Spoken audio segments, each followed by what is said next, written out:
संपूर्ण विश्वाला शांतीचा संदेश देणारे महाकारुणिक तथागत भगवान बुद्ध, भारतीय घटनेचे शिल्पकार, विश्वभूषण, भारतरत्न बोधिसत्व डॉक्टर बाबासाहेब आंबेडकर, क्रांतीवीर महात्मा ज्योतिबा फुले, आरक्षणाचे जनक राजश्री शाहू महाराज, छत्रपती शिवाजी महाराज, अहिल्यादेवी होळकर, अण्णाभाऊ साठे, माता रमाई भीमाई, मा सावित्री, जिजाऊ या महामानवाच्या आणि महानायकीच्या कार्याला या ठिकाणी मोठं अभिवादन करून आज आपण या ठिकाणी सावित्रीबाई फुले हा एक पात्री प्रयोग ऐकण्यासाठी आपण या ठिकाणी उपस्थित झालेला आहात।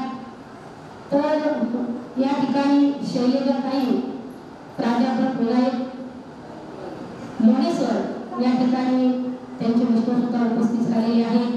शैलेजाताई विनायक लोणे या जवळपास 2 ते 3 महिन्यापासून एक पात्री प्रयोग करत आहेत।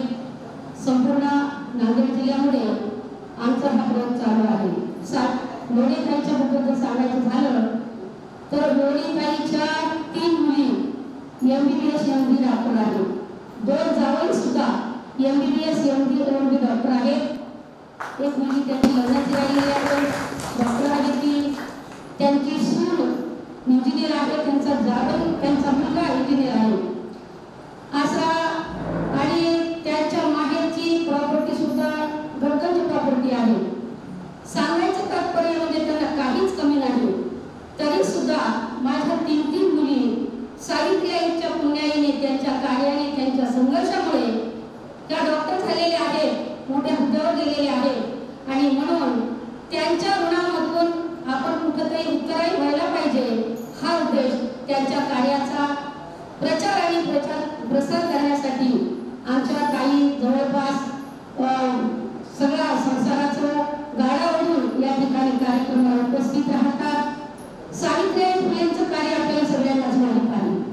सावित्रीबाई फुलेंना शिक्षण शिकवायला जात असताना त्यांना दगडाचा मारा सहन करावा लागला, शेणाचा मारा सहन करावा लागला, शिव्याचा मारा सहन करावा लागला। या सर्व परिस्थितीमधून त्यांनी आपल्या ज्या सर्व महिला ज्या आपण त्या छान छान साड्यामध्ये छान छान दागिने किंवा अधिकारी किंवा शिकले सवरलेले आहोत, ती सावित्रीबाई फुलेंची पुण्य आहे। आज आमच्या ताईने सावित्रीबाईंचा कार्याचा वसा पुढे नेण्यासाठी त्या तयार झालेल्या आहेत। हे त्यांचा आपण खऱ्या अर्थाने आभार मानलं पाहिजे। पण मला या ठिकाणी आणखी थोडंसं वेगळं वळण घेणार आहे की आज आपलं संविधान, जे आपला आत्मा आहे, आपला जीव आहे, तो संविधानात धोक्यात आहे। आज आपल्याला माहित आहे की मराठा आरक्षणाच्या नावाखाली ओबीसी मध्ये घुसखोरी केलेली आहे मराठ्यांनी। उद्या हा प्रसंग आपल्यावरही येऊ शकतो, आणि म्हणून सावित्रीबाईंचा जसा त्या प्रचार करतात तसा प्रत्येकानं आपल्या कुणी संविधानासाठी म्हणा, कुणी धम्मासाठी म्हणा, कुठे मोर्चे असले तर बाबा त्या झलांगे पाटलांना मोर्चा काढला, पूर्ण मुंबई बंद केली त्यांनी। आज आपण कार्य करत असताना फक्त विहारामध्ये गुरफटून बसलेलो आहोत का? फक्त धम्मामध्ये गुरफटून बसलो आहोत का? एखाद्या चांगल्या निष्ठावंत नेत्याला जर कुठल्या कार्यक्रमाचा, कुठल्या मोर्चाचा किंवा आपल्या अधिकारासाठी जर पुढाकार घेतला तर घरातून माणसं निघली पाहिजे, घरातून आपण संघर्ष केला उभं राहिलं पाहिजे। डॉक्टर बाबासाहेब आंबेडकरांने एकट्याने संघर्ष करून हे आपल्याला सगळ्यांना मिळवून दिलेलं आहे।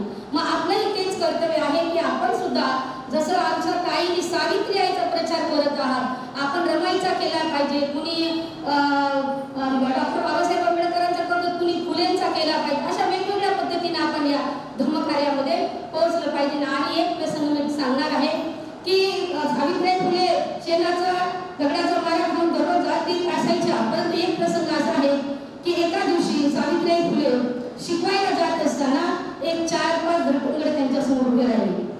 आता दररोजच हे सगळं प्रसंग त्यांनी पार करत होत्या, पण आज अक्षरशः त्यांच्या डोळ्यामध्ये आसू आले की मी सगळं करत आहे तरीही लोक आम्हाला का अडवत आहेत, आम्हाला का त्रास देत आहेत। आणि मग त्या दिवशी त्यांनी काय केलं, हे सगळं म्हणजे माघारी फिरल्या आणि रडत रडत त्या घरी गेल्या। हे सगळे प्रसंग बघण्यासाठी महात्मा ज्योतिबा फुले ते जेव्हा शिकवायला जात असायच्या तेव्हा त्या आजूबाजूने त्यांच्यावरती लक्ष ठेवून असायचे की आपल्या पत्नीला काही अडचण आली तर आपण वेळेवर धावूनही गेलं पाहिजे। पण आज सावित्रीबाई फुले परत रडत रडत चाललेले असताना ज्योतिबा फुले त्यांच्या मागे घरी गेले आणि आणि सावित्रीबाई अगदी ढसढस रडत आहेत की तेव्हा काय की शेठजी आपण एवढं सगळं करत आहोत या समाजासाठी, तरी आज आपल्यावरती एवढे प्रसंग का हे लोक आणत आहे.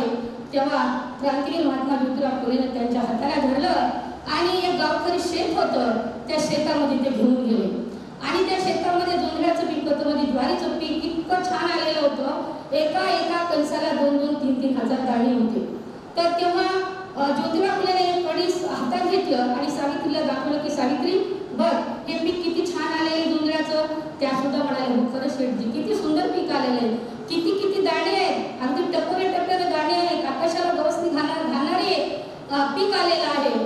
तेव्हा ते म्हणतात की सावित्री या कणसाला दाणे किती असतील, तर त्यावेळी असे असतील 1000-2000. ते म्हणाले की ह्या 2 ते 3 हजार दाण्याला जन्माला घालण्यासाठी एका दाण्याने स्वतःला जमिनीमध्ये गाडून घेतलेला आहे. तेव्हा हे 2000 दाणे जन्माला आलेले आहेत. आणि म्हणून सावित्री आपल्याला स्वतःला आपल्या स्त्री शिक्षणासाठी, आपल्या मुलींना, आपल्या महिलांना आपल्याला मोठं करण्यासाठी, शहाणं करण्यासाठी आपण स्वतःला गाडून घ्यायचं आहे आणि ह्या समाजातल्या मुलींना आपल्याला जागृत करायचं आहे. अशा प्रकारे महात्मा ज्योतिराव फुलेंचं कार्य होतं. यानंतर आपल्या समोर साक्षात सावित्रीबाई फुले, शैलजाताई लोणे या ठिकाणी साक्षात सावित्रीबाई फुलेच्या रूपामध्ये आपल्याला सावित्रीबाईचं काम कार्य त्या समजावून सांगणार आहेत. ताईंना मी विनंती करते की ताई आपण समोर यायचं आहे.